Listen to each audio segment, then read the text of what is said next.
morning. I'm Sue Harper, VP of Education and Healthcare at POI, and I want to thank all of you for joining us today for the CEU called Centering Wellbeing in Education.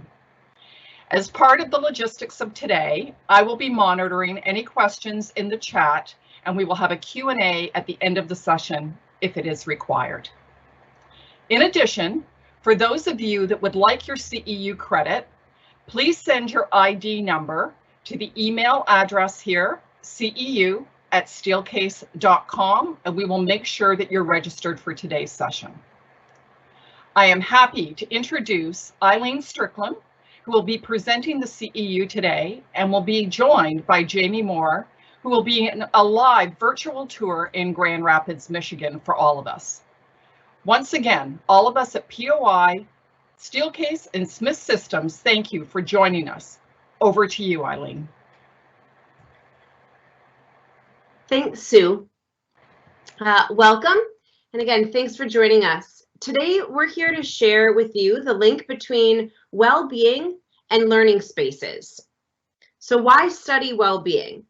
Well, we know that there is a growing concern about student and educator well-being and the challenges that each are facing, making it difficult for each group to do their best at school. So Steelcase wanted to better understand these challenges and find ways to support well-being in learning spaces. Stress and anxiety are impacting today's students unlike any other time in history. And for many students, pressures to keep up with academics, athletics, or extracurriculars can create a generation trying to grow in an extremely competitive environment. Or for others, it might be trying to learn and achieve while being directly impacted by systematic issues of race, poverty, or chronic underfunding of their institutions. And in addition, this is the first generation growing up with their entire lives online, from baby pictures that their parents might have posted to social media accounts of their own. So here's just a highlight on the screen that expresses a little bit of that sentiment. Or this next quote, highlighting, in this student said that they had not been calm in 4 years. And a report published on American teenagers by Pew Research stated that anxiety and depression are on the rise among America's youth, and whether they personally suffer from these conditions, 7 in 10 teens today see them as a major problem among their peers, with basically 3 out of 10 thinking that it's still a minor problem. And this concern about mental health cuts across gender, race, socioeconomic lines, with roughly equal shares of teens across demographic groups saying that it's a significant issue for their communities. And this is not isolated to just the US. In the UK, there is a 90% increase in the number of students experiencing anxiety or stress over the last 5 years. And in 1 in 4 young Australians in 2018 reported experiencing mental health challenges. And the pandemic has only exacerbated these feelings. The number of students that rated their mental health a 3 or lower on a scale of 1 to 10 back more than tripled in the first month after the pandemic began, from 7.2% to 23%. And you really don't have to look far to stumble across article upon article addressing the buildup of mental health issues after an incredibly difficult and unprecedented year of learning and teaching during 2020 and 2021. And this concept of ill-being is not just affecting students, it's directly impacting educators too. Through our research, we discovered that most of the time, educators and professors don't even consider their own well-being, as evidenced by this quote you see on the screen. And administrators who might be time-strapped or resource-strapped typically allocate most well-being supports to students versus their teachers. And here's just another quote from a former superintendent, principal, and teacher saying that not once have they come across classes to help administrators or teachers think about and address well-being.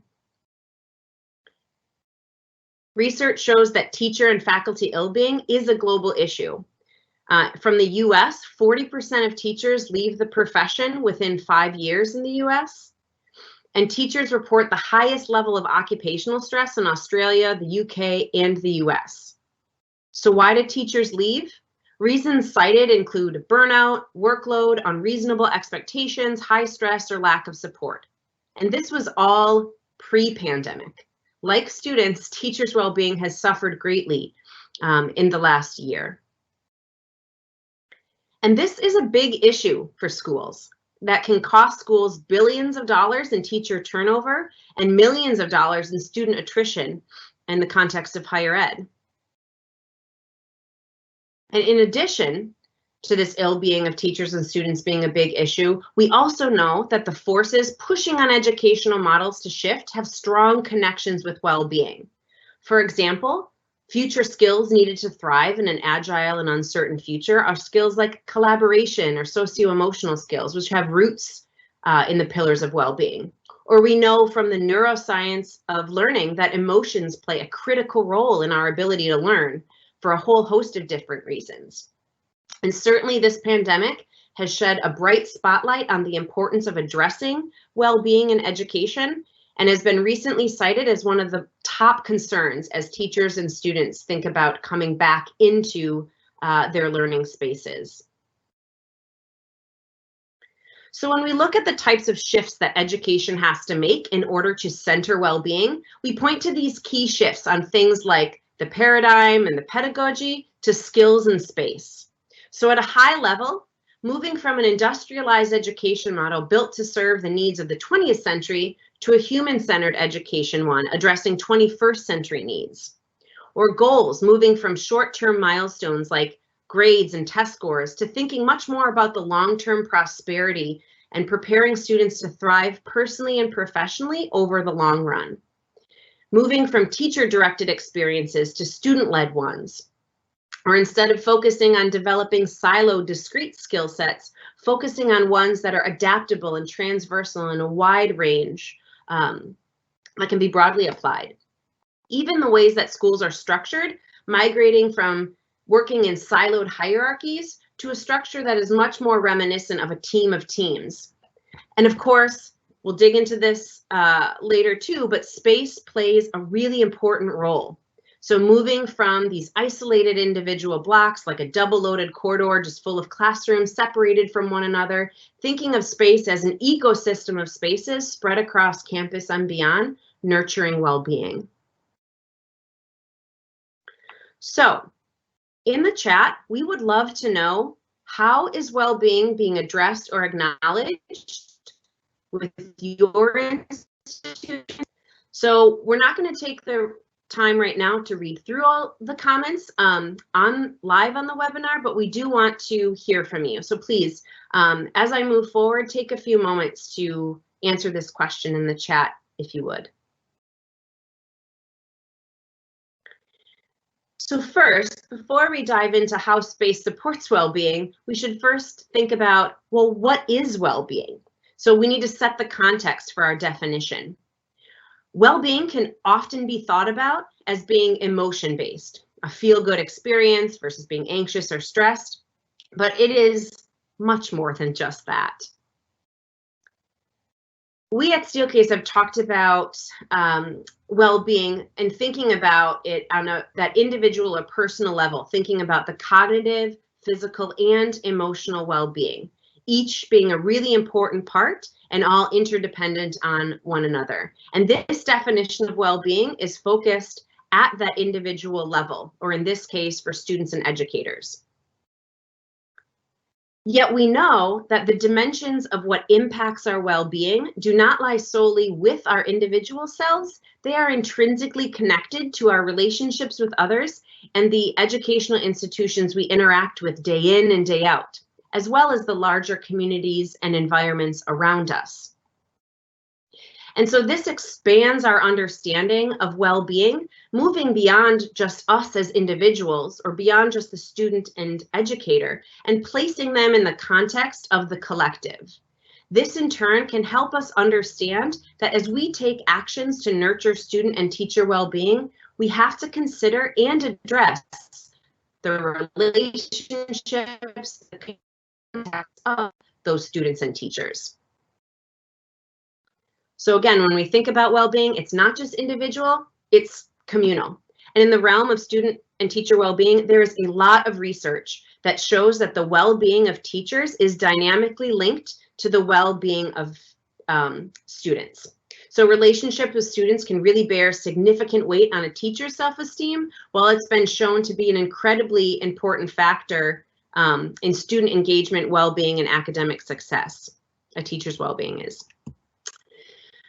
Second, well-being is contextual. Again, it's not isolated, but thought about in context, because research has shown that educational contexts like institutions or the school are of crucial importance to constructing well-being, because they offer different possibilities for individual action, agency, and workplace relationships. Number 3, well-being is not inherent, it is a skill. A well-known neuroscientist, Dr. Richie Davidson out of UW-Madison, studies well-being and says that well-being and the brain is fundamentally no different than learning how to play a cello, to train it to develop well-being. That we have the opportunity to take responsibility for our own shaping of our minds, and through that we can shape our brains that enable our well-being to be strengthened. And last, well-being isn't static, but it's a journey.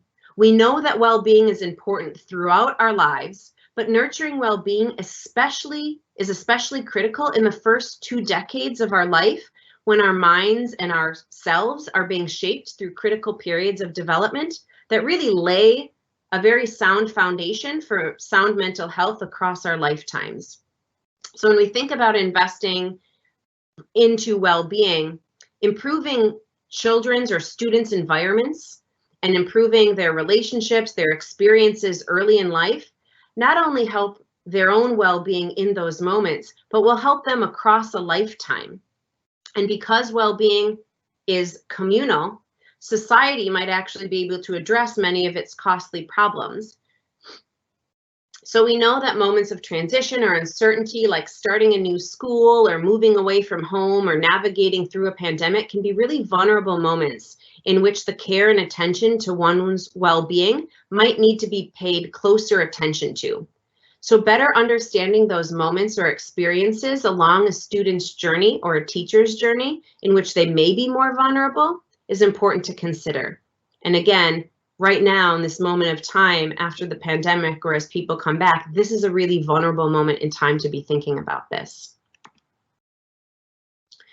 So expanding the definition of well-being helps us understand its dynamic and broad nature. But in order to move from this expansive collective understanding of well-being to figuring out, well, what do we do with it? How do we nurture it? We turn to our 6 pillars as a path to well-being. So Steelcase research, we've identified 6 pillars of well-being that are universally true for humans, and they're listed here: meaning, belonging, authenticity, mindfulness, optimism, and vitality. And these pillars resonate both as a foundation and a pathway for learner and teacher well-being. And these pillars here are arranged in a circle because one is not more important than another, yet they work in concert with one another and are deeply interconnected in many ways. So we'll just take a little bit of time and walk you through each pillar and briefly tie it to some of the research around teaching and learning. So the first pillar is meaning. This pillar is about discovering and creating purpose, which starting from within, you create meaning from within, but then connects us to something bigger than ourselves. And why does meaning matter in learning? Well, research has shown that a positive sense of purpose can lead to an increase in gratitude, confidence, optimism, and engagement in healthy behaviors from students. The next pillar we'll touch on is belonging. And this pillar is really about being part of a group and being accepted and valued for who you are with that group. Belonging is an incredibly important to learning, and there is a plethora of research that shows that a higher sense of belonging results in higher academic achievement, higher engagement, higher expectancies of success, positive motives and attitudes, a greater sense of value, greater emotional functioning, greater goal setting, as well as higher enjoyment, interest, confidence, happiness, enthusiasm, and better health for students. So if you're really thinking about, a pillar and a really important one to support belonging, is certainly a great place to start, because there's so much research showing its positive effects for students and teachers. The third is authenticity. This pillar is about creating, finding, knowing, and expressing one's true nature or self. And this matters to learning because research shows that a healthy self-identity for students leads to higher self-esteem, higher confidence in their own self-efficacy or ability to accomplish their goals, higher academic achievement, higher commitment to do well in school, a stronger sense of purpose, and a stronger sense of belonging. So you also start to see here as we go through this how some of these pillars are interconnected. For instance, authenticity and belonging, for example. The next pillar is mindfulness. This pillar is about awareness and openness to the present moment, ourselves, others, and the world around us. And I like to say that mindfulness is like a miracle skill for learning. Mindfulness techniques can increase factors that help learning, like attention, self-esteem, compassion for self or others, and even our metacognition and some of our executive cognitive functions like decision-making or judgment, while it decreases factors that inhibit learning, like stress, anxiety, depression, physical distress, or emotional reactivity. And this is something too that you'll find a lot of schools investing more time, energy, and money in supporting some of these programs that help with mindfulness for teachers and students. The fifth one I'll touch on is optimism. This pillar is about cultivating a positive mindset rooted in perseverance, hope, and growth. And this concept of optimism is a hot topic in learning right now for good reason, because having optimism increases a student's self-worth, self-efficacy, boosts hope and persistence, results in positive academic behavior, greater academic gains, and more positive life outcomes. And the final pillar I'll touch on is vitality. And this is about being healthy and active in mind, body, and spirit. And this might be perhaps the most easy pillar to understand in the context of well-being, as it connects most directly with our physical health. So there's plenty of research that shows that a healthy sleep, healthy nutrition, adequate exercise, and stress management habits support optimal brain functioning, lead to fewer behavioral issues for students, higher concentration, lessen their stress, and lead to greater academic achievement. So we've just covered a very brief bit, but you can start to see how important each of these pillars are in the context of learning and education. And some of these, what we've just talked to of, is about understanding these pillars and how they affect the individual student. But again, these pillars also unfold across the institution and the larger community. So for example, our individual sense of authenticity or identity is relational to those around us. So think of the 14-year-old middle school student beginning to try on and experiment different identities with things like clothes, hairstyles, activities, interests.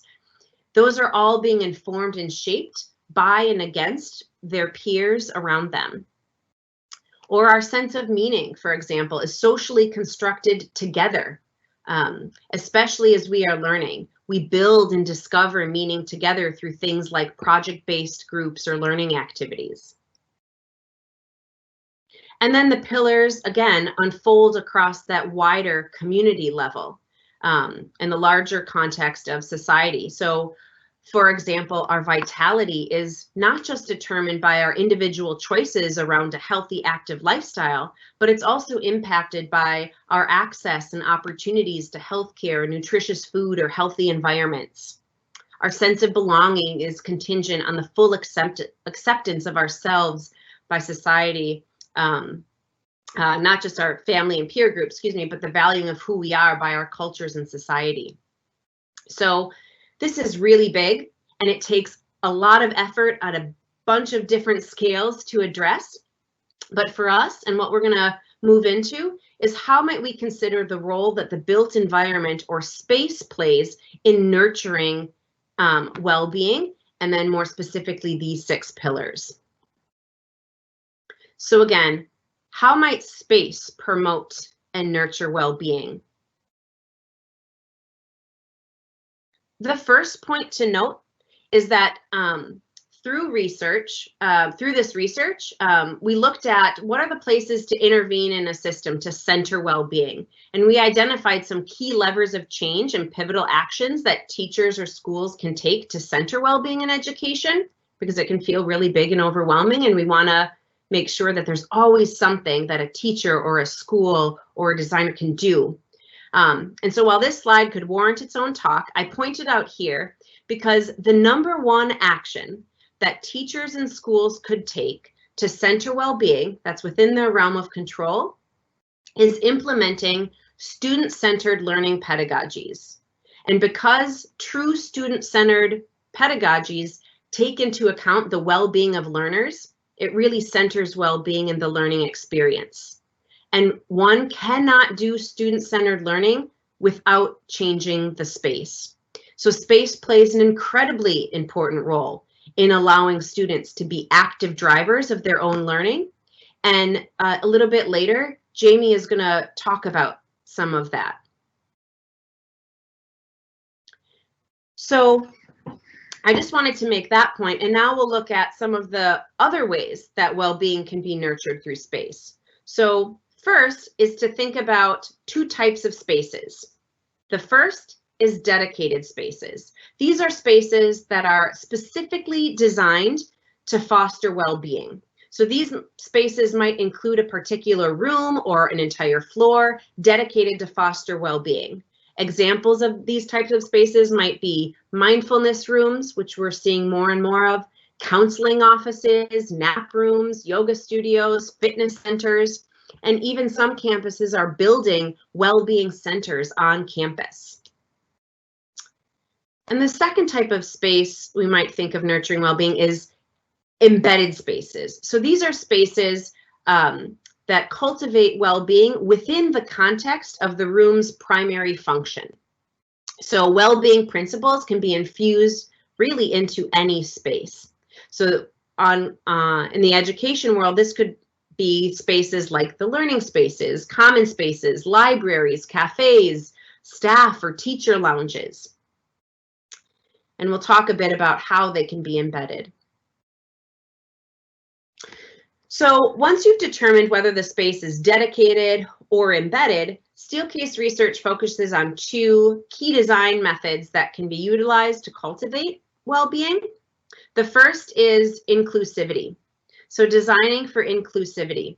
This is a methodology that draws on a full range of human diversity and is really about designing environments to be accessed and used by as many people as possible, regardless of their age, their gender, ethnicity, mobility, or circumstance. And inclusive design really keeps the diversity and uniqueness of everyone in mind. So key to inclusive design is creating environments that are welcoming and accommodating, that are responsive and flexible to the people using them.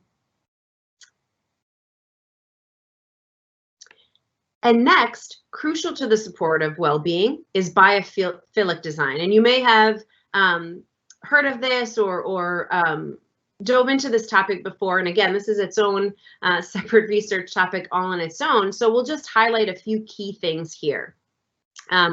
We know that integrating biophilic principles into the design of the environment helps well-being by tapping into our innate human tendency connections with nature and natural processes. So spaces that are grounded in biophilic principles are alive with life and allow our well-being to thrive. So what do we mean by biophilic qualities of space? Well, you can think about them in some of these ways. The first is including environmental features. So these are attributes like natural colors, water features, sunlight, plants, natural materials, views, and vista. And this might also be the most common way we think about incorporating biophilia in our environments. But there are many other ways that it might. Perhaps incorporating natural shapes and forms. So these are attributes like biomimicry, natural motifs, arches, vaults, domes, spirals, or simulations of natural features. The third, including natural patterns and processes like sensory variability within the environment, transitional spaces, some bounded spaces. The fourth is light and space. So again, these are including attributes like natural light, diffused light, reflected light, warm light, a variety within the space, inside and outside spaces, and spatial harmony across that ecosystem. And the last to get a little bit more perhaps into the psychology of our connections to nature. So when spaces have biophilic design around place-based relationships, these are thinking about things like the geographic or historic or ecological or cultural connection to the place or the wider community in which those campuses or schools might be set. And last, thinking about evolved human and nature relationships. So these are things like, how do you create prospect and refuge, or curiosity and enticement, or exploration and discovery into the environment in various ways, whether it be through the settings, the materials, the lighting, any of the elements, any of the design elements within the environment. So now we want to pause and say that, okay, we've just reviewed that spaces can be dedicated or embedded, and all spaces should be designed for inclusivity and involve biophilic attributes. Now, let's activate those spaces by applying the 6 pillars of well-being as design principles. So let's ground it a little bit more in what we talked about above. So again, these 6 pillars don't just create a framework for understanding well-being and how to nurture it. It also serves as a foundation for design principles to provide comprehensive well-being supports. And as we go through it, it's important to note that multiple pillars can be simultaneously supported in a space. So we'll move to the pillar of meaning, which is again about creating or discovering our greater purpose. And some of the ways spaces can support meaning in space is, how is the space helping connect students and teachers to the wider community? How is the space helping them manipulate and create purpose within those environments? And then third, how is the environment helping inspire awe? Connecting them to ideas or challenging perspectives that help students or teachers invoke a sense of wonder, which can be a really important aspect of one's purpose. So while Jamie later is going to walk us through and really bring to life some of these, we will share just an application highlighting perhaps different ways that a space could support some of these things. So this is a community information hub, which might be located off an entrance of a main campus building, and this could encourage belonging, meaning, and authenticity. So in this space, we'll highlight how it supports meaning. So this could be through helping learners create purpose by creating a flexible and dynamic elements within an open community space. So it allows many people to be using it for that serendipitous interaction or planned interaction. It allows students to express themselves and manipulate the furnitures in the ways that they need to support purposeful activities. And it can also be about connecting, again, to the wider community through the openness or the location of the space, but also through that wall of screens. So streaming in folks from virtually across the globe and making that connection across geographic location. And of course, too, you'll see some of biophilic elements like living plants, warm wood tones, or natural materials, bringing in some of those elements. The next pillar is around belonging, which is, again, to be a part of something. And so some spatial attributes that help foster belonging are about creating welcoming and inclusive environments. So how do students perhaps see themselves and contribute to their own learning within that environment? Spaces that help foster connection and community. So having settings that allow people to seamlessly connect with one another and build relationships both virtually and in person. And then to be seen and heard. So how are spaces helping students be seen and heard, whether they are occupying the space or even when they're not? So again, an example of this in this particular application, this is an activated corridor with spaces for students to gather, study, socialize, and can support all well-being principles, but we'll highlight belonging here. So here, the space might actually start to show some of the student work and accomplishments or their histories up on the walls themselves. And you can see that indicated throughout the space to help create that welcoming and inclusive environment. And they can see themselves in that space and their work. It also helps support small group work through conversations in comfortable settings that are surrounded by these biophilic elements like plants, natural light, or curvilinear forms within the environment. And this will help them foster that connection and sense of community in these spaces and with one another. The next is authenticity. So this is around being oneself. So how are the spaces helping enable agency for the students? Helping students author their own learning in their own spaces by moving and manipulating the elements within the space. The space encourages discovery and expression, so creating safe spaces that allow students to express and explore themselves and their learning, and also spaces that help foster a sense of value. So both students and teachers feel like they have got something to contribute based on their own strengths.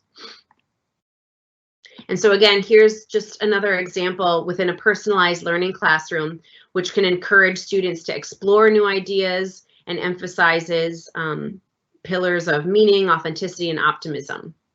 So here, authenticity might be supported through enabling student agency by allowing students to manipulate highly flexible environments like elements like tables, chairs, or whiteboards, explore and construct a setting that works for them and their task at hand, or creating a safe setting to showcase in analog and digital ways their creation or their learnings to the rest of their class to engage in those conversations or safe spaces of sharing with one another. The next is mindfulness. So how are the spaces can help support mindfulness by creating sensory richness. So thinking not just about the visual, but thinking about what are they feeling? What are they hearing? How are they moving in that space? Creating refuge and renewal, so spaces where students and educators can calm, reset, and refocus. And spaces that help expose students and teachers to diversity so that they can practice some of those skills that they're learning through some of their mindfulness, perhaps practices. So things like empathy, openness, and listening to one another. And so here's a space in a wellness hub that supports mindfulness. And so here it might be supported by designing safe, shielded spaces where students and educators can retreat and calm down to reset, whether it's focusing on themselves or just needing a moment to collect in order to get back to their learning or work. Providing spaces where students and educators interact with one another and creating and practice that empathy and listening, like the counseling offices in the back. The next is optimism. So how are spaces helping encourage challenge and effort that allow students to really work through their learning and struggle? How are the spaces showing the learning process, really making that process of learning visible to themselves and to others, to show not just the successes, but also the failures along the way? And then how spaces exhibit positive thinking. So here's an example of a makerspace that might encourage some of that exploration and optimism, showing the learning process by having a wide range and ubiquitous whiteboards throughout the space, encouraging that iterative process of learning and creating and learning and feedback, excuse me. It encourages challenges and effort by designing spaces that allow students to fully engage in their learning in a variety of settings and using different tools to work through some of those challenges and try something out if something isn't working. And the last is vitality. So how are the spaces helping encourage healthy choices, spaces that incentivize healthy choices to allow educators to engage in healthy behaviors? How is the space helping invite movement throughout the space, or even just within a smaller footprint, and then creating areas of respite? So here is a dedicated space, a napping room, for instance. So this might support vitality because it provides a quiet, semi-private place for students to rest and recharge in a variety of ergonomically comfortable postures. And on a commuter campus, this room also might help allow students to safely stay on campus during or after late night study sessions, but take care of them in the ways that they need. So we know that well-being is no longer optional for schools to address, it is necessary. And so as schools are rethinking what teaching and learning will look like going forward, this can be a moment in time to center well-being in ways that have never been done before. And it can seem incredibly complex because, after all, we are addressing what it means to truly nurture and sustain the development of healthy, full human beings. But it needs to happen, and it can be done, and space can play an incredibly important role. And so now I'm going to turn this over to my colleague, Jamie Moyer, to really bring to life how learning spaces can do just that. So Jamie? Hello, thank you, Eileen. I'm Jamie Moyer.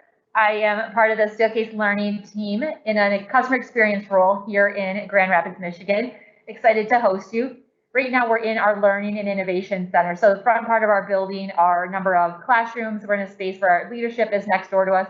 And we took a slice through the building and set up a number of vignettes, knowing it's this prime time right now as so many of our customers, whether they're education, corporate, healthcare, are thinking about what the fall looks like. How do we bring back students, faculty, staff, our employees in a safe manner? So wanted to provide a number of settings. We've been hosting virtual tours to give some inspiration, share our latest research, applications, and products focused on lifelong learning. So I'll share some spaces today, and I might use the term students, but also know we're thinking about these as training spaces or things for your employees, clinician respite. So wanted to take some of the research from Eileen, show you how it relates to space. So take some of those applications that she shared. Let's bring some of them to life. Pop this up in front of you. Would love, feel free to ask questions, drop them into chat. We have a large number of settings. Just in essence of time today, I'm only going to show you maybe 5 or 6 of them, but no, we are happy to host you, bring you back, and take you through everything in a more in-depth manner. So love to start in this area. We've been talking about active learning, those student-led environments for more than the past 10 years, and thinking about what could a classroom look like or what could a training space look like. Our team has been having a lot of meetings out here. We love to each clean the table, have a place to meet. So maybe this is education, again, maybe it's corporate. So when you were thinking about the 6 pillars of well-being, Eileen talked about belonging. So imagine the traditional classroom that you had maybe in high school, college, or university, where you walk in the room and everything is face forward, traditional rows. You know you're going in there and you're going to have lecture. You might not know the name of the person whose head that you look at the back of for a whole semester. So imagine coming into a space like this. What does that signal to the student? That, okay, maybe there's not a lot of lecture happening in here. What happens if I get to sit across the table from one of my co-students? Do I actually get to know their name, get to know a little bit about them, make a friend in class, feel that sense of belonging, part of a bigger group? So different things that you can think about with just how you lay out space. Eileen will talk about how you really center well-being, and active learning environments are the top way to do that. So think about students coming in and how are you creating a sense of meaning? Can you manipulate the space? Can you think about how you work best? Are you more of the introvert or extrovert? Are you more of the thinker, or are you the one that's going to shout out and answer? Where do you get to sit? Who do you get to sit with? How do you interact? So like to show different solutions, just thinking about what's your posture in your class, what's your orientation, how easy is it to change groups, join one, go back into the other space as well. So she's creating some different settings. Vitality, so she was talking about movement, literally being able to roll around, swivel, be in different ways. There was a lot of discussion about biophilia. So what does bringing nature in, how does that help us with our stress levels, our anxiety?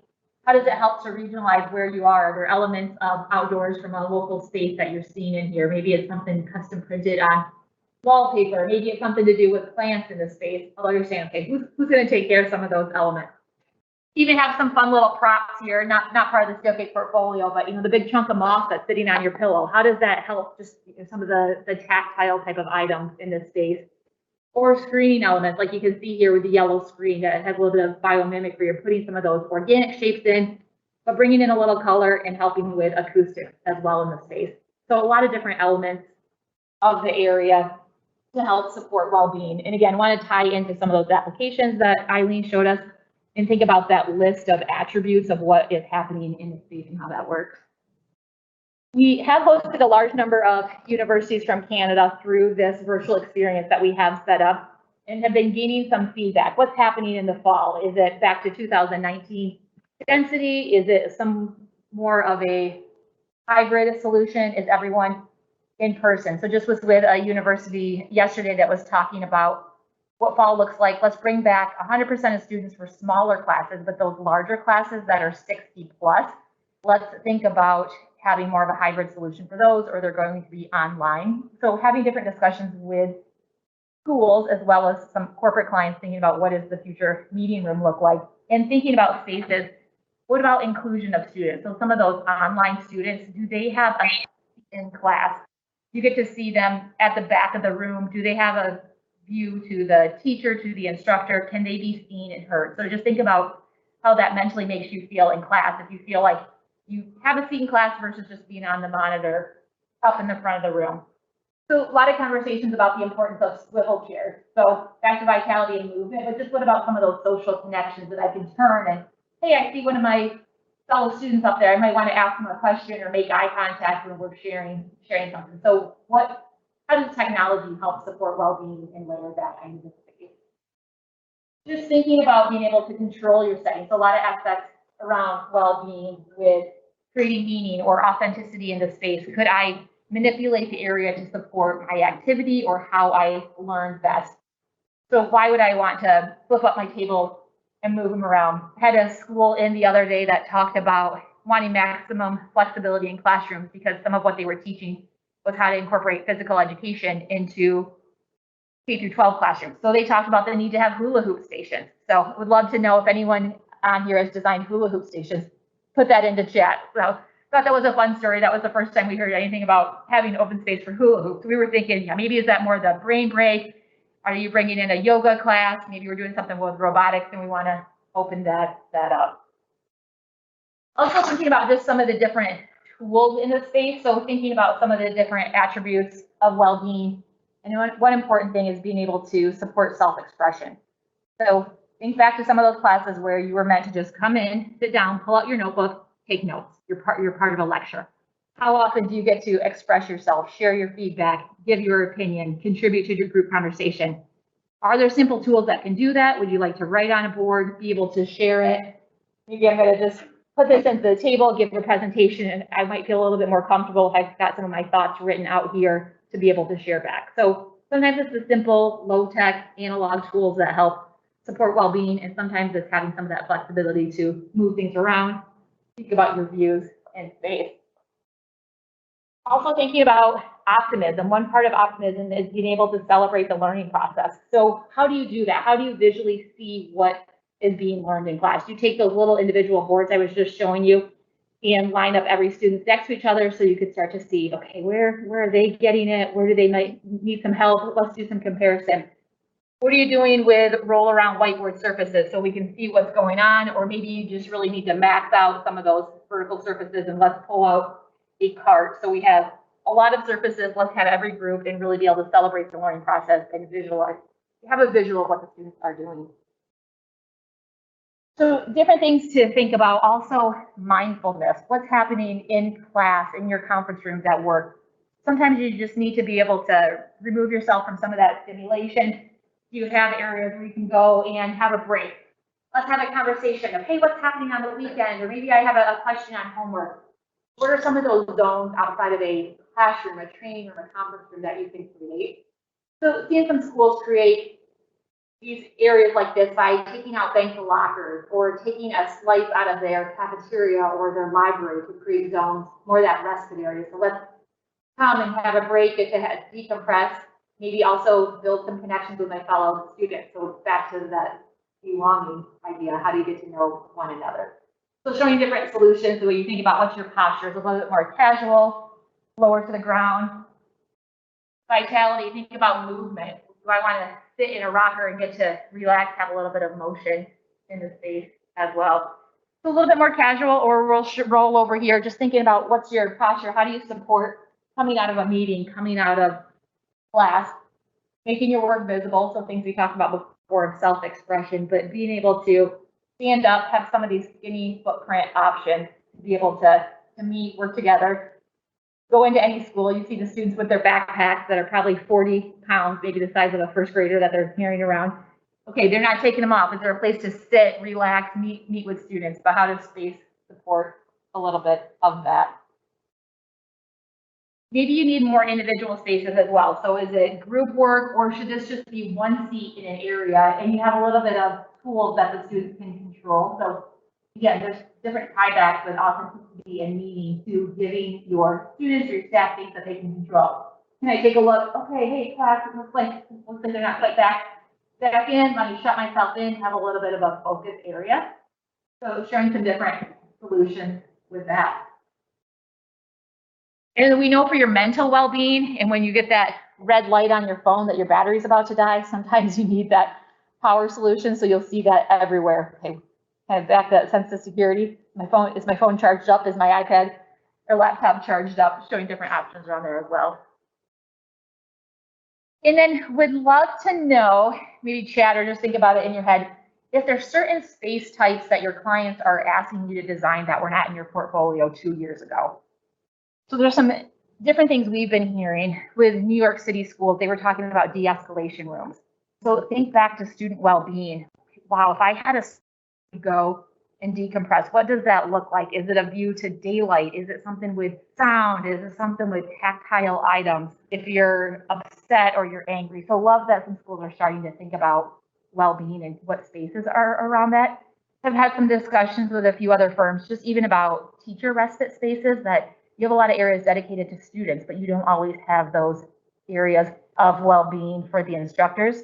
Was just on with a firm a little bit ago where they talked about those well-being rooms and that there was a little bit of difference between what people wanted. The female teacher said, hey, let's have a quiet room, let's not have work. And the male teacher said, hey, I need ESPN on it. So it just was interesting. You know, maybe it's just different personality types, but maybe you need to have multiple spaces. So is your downtime respite watching something on TV? Is it listening to music? Is it doing yoga? So some interesting things that we're hearing.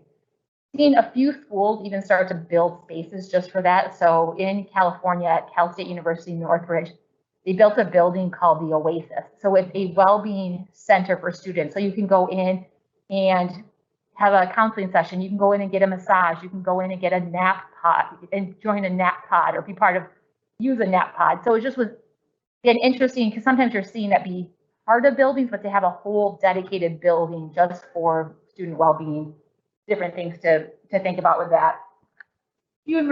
Other emerging space types, we're seeing things around virtual reality. So where are those places to put on a headset that might help support student inclusivity, or think about being able to experience things that students with different physical abilities may not be able to. So how can students put on a headset, all be on the same field trip together, going through some of the same experiences? Also, seeing esports be something that schools are starting to bring in. as a way to create a greater sense of belonging. So imagine that you can join an esports club in video game and get to meet other students, depending on your abilities. It's such a broader range of students are into gaming versus maybe the ones that are just into athletics, just into arts, just into drama. So a lot more thought starters behind these spaces as well. And then as we're having a lot of conversations with clients about return to work, return to school, safety is the #1 concern that people have. And in that safety bucket, they're thinking about, okay, do my coworkers or my fellow students adhere to safety protocols? And right up there is air filtration and air quality. So there's some different things that we are working on right now, but one of them is taking our Smith System storage unit and putting a HEPA filter in it, hospital grade clean room air filtration. And I want to introduce Josh from Smith System, which is Steelcase company, and he's based in Texas at a showroom there and might have a little bit more to add about safety and air filtration. Thanks, Jamie. I would love to expand on that. So yes, Cascade Air, new product offering from Smith System, part of the Steelcase learning portfolio. We've talked a lot about the emotional well-being in today's presentation and a bit about the vitality, that physical well-being. Cascade Air really answers that need. It allows you to create safer learning room by room. Cascade Air provides peace of mind for both students, teachers, and administrators and allows students to return to campus. This has a high performance air purifier, circulating air through that HEPA filter as mentioned, and it includes, prevention of COVID, allergens, and other pathogens. This Cascade Air uses an energy efficient motor that powers up to 6 air changes per hour in an average classroom with 99.99% efficiency. The commercial grade fan on this unit can run 24/7 for years and can be switched to that low setting during class time. And finally, the Cascade Air qualifies for government funding earmarked to improve air quality, reduce the spread of COVID-19, and maintain school operations during and after the pandemic as we return back to school. Thanks for that moment, Jamie. Just wanted to give some more detail on the Cascade Air. Love it. Thank you, Josh.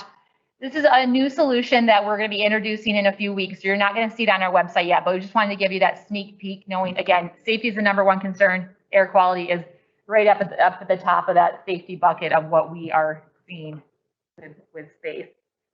So we'll take you into a last area before we turn it back over to Sue, and that is, well, maybe Sue, maybe I'll take you into two more areas then. Looking at outdoor spaces. So had a school from Toronto that had some great views, and they were talking about outdoor spaces and how the teachers just said, hey, we're going to start taking classes out here. Or they were taking some logs and turning them into seats for their students. So thought that was interesting, just thinking about, let's get creative, let's find ways to use our outdoor space, get students outside. Right now, we have 2 buildings on our campus, and in between them, we just poured some concrete and we're adding in another outdoor space for our employees. So just even thinking about returning our team back to the office, because we have more meeting spaces that are not in small rooms inside 4 walls and a door. So having a lot of conversations with schools, what should that outside space look like? Should this be more of a mindfulness space? Do I want to turn off my technology, have a place to connect with my friends? This is a solution I showed in the hallway earlier. And what we're working on the next couple months, we'll have a version with Sunbrella fabric and self-draining foam. So thinking about how you have those outdoor lounge spaces. Maybe it's okay to have the rest of the areas, and maybe other times you have the door that opens up, you're going to roll out your tables and chairs, roll out a monitor, and have those learning spaces. So showing more lounge, thinking about the times where you do want to use technology. Maybe you have to have that shade umbrella over the top. What's your posture? Is it lounge? Is it desk height? Is it standing height? Spaces that we showed before. And I'll take you into one last area, then turn it back over to Sue. So we've had some schools experimenting with spaces like this, which is more of our design thinking area. So a space to be able to spread out more Post-it notes and markers and Sharpies versus the laptops. But schools that have experimented with spaces like this talked about supporting collaborative collision. So I love that term. If you're thinking about optimism and growth mindset, what are some of these spaces that students can come and learn and work with each other, bump into others in class? Or how do you give your work meaning? What you might have just done in class, let's come out and extend that learning. So seeing some cool things, again, maybe it's just a little sliver of a library, that extra wide hallway where the fire marshal lets you maybe put flooring down and have some fixed elements in it. But having those spaces to be able to spread out, have those tools again. So we're talking about self-expression, how do you write on things, kind of mental health. I know my battery is charged up, but you have some items that you can move around the room. So thinking about just, again, aspects of well-being, allowing the students to manipulate the space to work in the way that is best to them. So just give you a little bit of a speed tour of many of the spaces on our pop-up, more that you didn't see that we would love to share if you ever want to set up a separate meeting with POI and come back. We'd be happy to host you. But again, wanted to think about those 6 pillars of well-being. Think about how that ties into space. So Eileen had talked about meaning, belonging, authenticity, mindfulness, optimism, and vitality. And wanted to take some of those renderings she did, let's bring it to life and see what space could look like to support some of those items. Happy to see you again in person or virtually, but we'll hand it back to Sue.